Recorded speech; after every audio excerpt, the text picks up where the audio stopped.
everyone, I am Rashmi Prabha and welcome to Combined CS class. Dear learners, we have already studied types of relations and in that series today I am going to discuss what are the questions जो questions किस तरीके से उस topics पे आते हैं. So let us start and see how questions are coming in the examinations. So first question I have taken from NET July 2016 and this is one of the most recent paper. ये तो मैंने 16 का लिया dear friends. अगर आप 17, 18, 19 का देखोगे तो every time set theory and उसके relations पे questions आते हैं.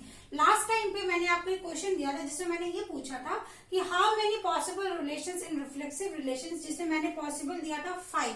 तो उसका आंसर क्या हो जाएगा डियर फ्रेंड्स? उसका फॉर्मूला क्या था? 2 to the power n minus 1. तो आपको क्या करना था? Simply 2 to the power 5 into 4 that is 2 to the power 20.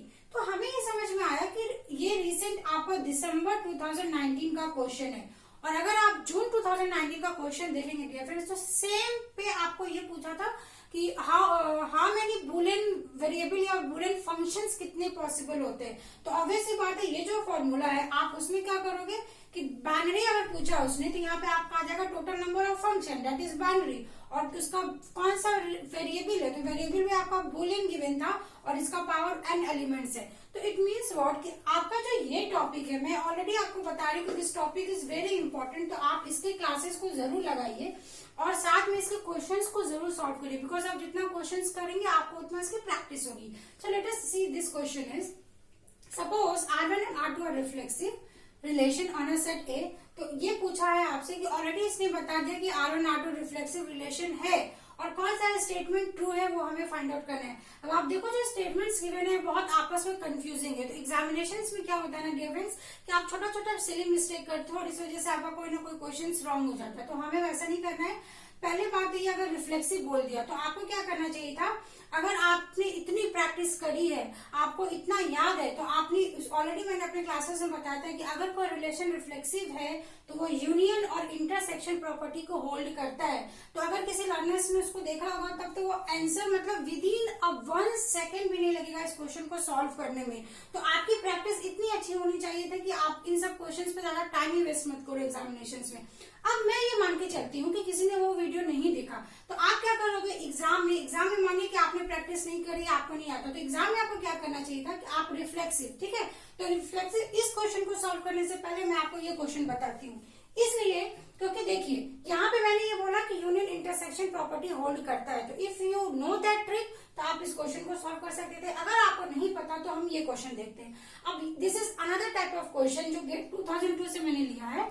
The binary relation S equals to phi on a set A. तो इन्होंने क्या बता दिया कि एक A सेट गिवन है 1 2 3 और आपको एक रिलेशन दिया है phi. तो which is true statement, correct. अब हम यहाँ पे ये समझते कि यहाँ पे आपने क्या दिया neither reflexive not symmetric, symmetric reflexive. तो मतलब इसमें 3 चीजें आपको आनी चाहिए. क्या आपको सिमेट्रिक मालूम होना चाहिए, रिफ्लेक्सिव मालूम होना चाहिए, ट्रांजिटिव मालूम होना चाहिए. ये है एक अप्रोच कि आपको मालूम होना चाहिए.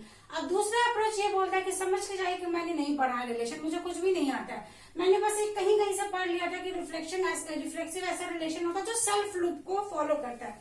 तो सेल्फ लूप मतलब व्हाट कि सेल्फ लूप मतलब मैंने आपको क्या बताया था यहाँ पे, सेल्फ लूप मतलब कि अगर कोई ए है तो वो खुद से फिर ए पे आ जाए. मतलब 1 आपका मतलब क्या हो गया 1 1 होना चाहिए, 2 2 होना चाहिए और आपका 3 3 होना चाहिए. डायगोनल एलिमेंट्स प्रेजेंट होना चाहिए रिफ्लेक्सिव में.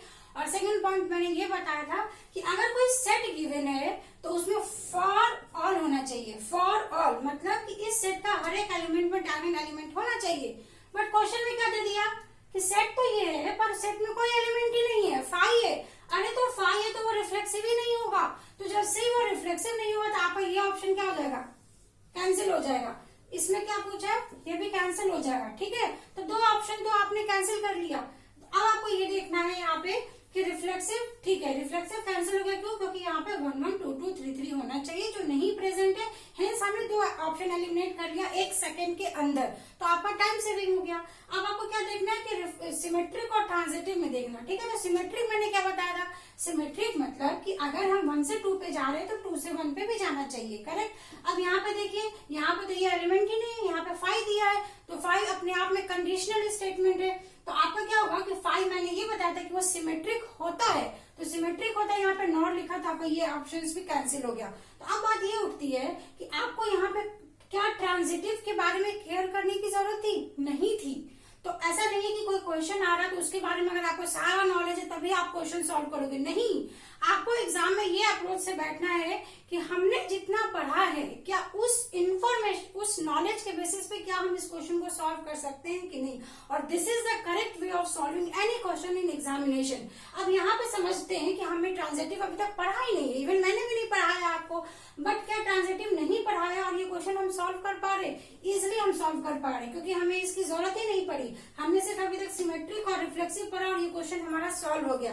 बट चलिए मैं आपको ट्रांजिटिव भी बता देती हूँ because this is the last relation जो हमारा अभी पेंडिंग है। तो सपोज हम ए से बी पे गए, बी से अगर हम सी पे जा रहे हैं तो ट्रांजिटिव ये बोलता है कि आपको फिर सी से ए पे जाना चाहिए। तो ये साइक्लिक स्ट्रक्चर होना चाहिए ट्रांजिटिव, मतलब कि आपके पापा हैं फिर पापा के पापा हैं। तो ट्रांजिटिव रिलेशन आप अगर इनहेरिट कर रहे हैं उनके फीचर्स को, तो सिमिलरली अगर ए से बी पे गए, बी से सी पे गए तो सी से ए पे जाना चाहिए। तो अगर कोई रिलेशन ऐसे गिवन 1 1 2 2 3 3, तो ट्रांजिटिव में आपको क्या देखना है? पहले का सेकेंड एलिमेंट और दूसरे का फर्स्ट एलिमेंट। तो अगर सपोज मैंने लिख दिया 1 2 और आपको रिलेशन दिया है 2 1, ठीक है, तो आपसे ये पूछेगा ट्रांजिटिव है कि नहीं है। तो हमने देखा ये दोनों सेम है, तो सेम है, तो अगर 1 1 यहाँ पे होगा तो वो ट्रांजिटिव होगा, अदरवाइज वो नहीं होगा। तो दिस वाज ट्रांजिटिव रिलेशन। तो this was the one of the approach जो मैं फॉलो करती हूँ किसी भी अगर एग्जामिनेशन की बात होती है या जो मेरे स्टूडेंट होते हैं। मेरा ये तरीका है कि मैं इस तरीके से उनको बताऊं कि आप जितना कॉन्सेप्ट पढ़ रहे हैं उसको ही अच्छे से पकड़ के चलिए, पूरा पढ़ने की तो जरूरत ही नहीं है। अब हम इस क्वेश्चन पे आ जाते हैं। इस क्वेश्चन में अगर रिफ्लेक्सिव की बात थी, तो रिफ्लेक्सिव की बात थी तो हम यहाँ फाई को तो लेके नहीं चल सकते बिकॉज हमें मालूम है कि अगर कोई रिलेशन फाई है तो रिफ्लेक्सिव नहीं होगा। तो अब आपको क्या करना है कि यूनियन इंटरसेक्शन प्रॉपर्टी, तो ये होता है, ये ट्रू है, तो इसलिए ये आपका ऑप्शन ट्रू होगा। बट हम इसको एग्जाम्पल से समझ लेते हैं डियर फ्रेंड्स। अगर सपोज मैंने R1 ले लिया, फिर से हम यही सेट ले रहे हैं 1 2 3, तो 1 2 3 में क्या बोलता है रिफ्लेक्सिव कि ऑल डायगोनल एलिमेंट प्रेजेंट होना चाहिए। तो सपोज मैंने लिया यहाँ पे सिर्फ 1 2 ले लेते हैं, ठीक है, 1 2 लिया तो ये 1 1 होना चाहिए, 2 2 होना चाहिए। आपको क्वेश्चन में क्या गिवन है कि ये सपोज ये रिफ्लेक्सिव है, तो अगर ये सेट गिवन है आपको, इसके 2 एलिमेंट है, तो आप R1 क्या बनाओगे 1 1 2 2 और आप R2 क्या बनाओगे। ये आपकी बेसिक नेसेसिटी हो गई कि आप इसको ऐसे लिख लो। मतलब अगर आप कॉम्यूटेटिव प्रॉपर्टी भी मैं आपको बता देती हूँ तो आप ऐसे लिखो, ऑर्डर से कोई फर्क नहीं पड़ेगा यहाँ पे। तब देखिए हमने ऐसे लिख लिया। तो अब ये देखिए कि R1 R2 का अगर आप यूनियन करोगे तो यूनियन करोगे क्या मिलेगा, दोनों में सेम ही एलिमेंट है, तो इट मीन्स कि आपको वो गिवन रिलेशन आपका रिफ्लेक्सिव होगा। और अगर इंटरसेक्शन करोगे तो इंटरसेक्शन में करोगे तो बिकॉज की दोनों में सेम एलिमेंट है तो वो आपका क्या होगा, रिफ्लेक्सिव होगा। तो इस तरीके से आप छोटे छोटे वैल्यूज लेके एग्जामिनेशन में सॉल्व कर सकते हो। तो दिस वाज द एम, जिस तरीके से हमें क्वेश्चंस को एग्जाम में सॉल्व करना चाहिए। तो ज्यादा क्वेश्चंस तो हम यहाँ पे नहीं सॉल्व करेंगे डियर फ्रेंड्स, बट मेरा आपसे रिक्वेस्ट है कि आप गेट के प्रीवियस ईयर क्वेश्चंस और यूजीसी नेट के प्रीवियस ईयर क्वेश्चंस को लगाइए। इवन अगर आप NIELT इसरो का भी अगर आप प्रिपरेशन कर रहे हो तो उसके भी प्रीवियस ईयर क्वेश्चंस को लगाइए, बिकॉज आप जितना क्वेश्चन लगाओगे ना उतना आपके कॉन्सेप्ट क्लियर होंगे। तो थैंक्स फॉर वॉचिंग। और मैं ये बताना चाहूंगी कि if you liking the videos, तो अगर आप फर्स्ट टाइम मेरे वीडियो को देख रहे हैं तो please subscribe my channel and press the bell icon, because almost we have completed set and relations theory. In the coming subsequent video में बहुत जल्द नेक्स्ट वीक में ग्राफ थ्योरी शुरू करने वाली हूँ। तो जैसा भी आपका रिस्पॉन्स है please put in the comment section and what ever you want, what ever you have any doubt, आपको लैंग्वेज का प्रॉब्लम है, आपको किसी दूसरे कॉन्सेप्ट में भी अगर प्रॉब्लम है तो मैं आपको ये बताना चाहूंगी हम लर्नर्स के डिमांड पे भी वीडियो बनाते हैं। तो आप मुझे वो कमेंट सेक्शन में जरूर बताएं कि ma'am I have problem in this particular subject और दिस पर्टिकुलर टॉपिक, तो मैं उसके भी आपको वीडियोस बना के एब्सोल्युटली फ्री में प्रोवाइड करूंगी। With these words, thank for watching, stay safe and happy learning.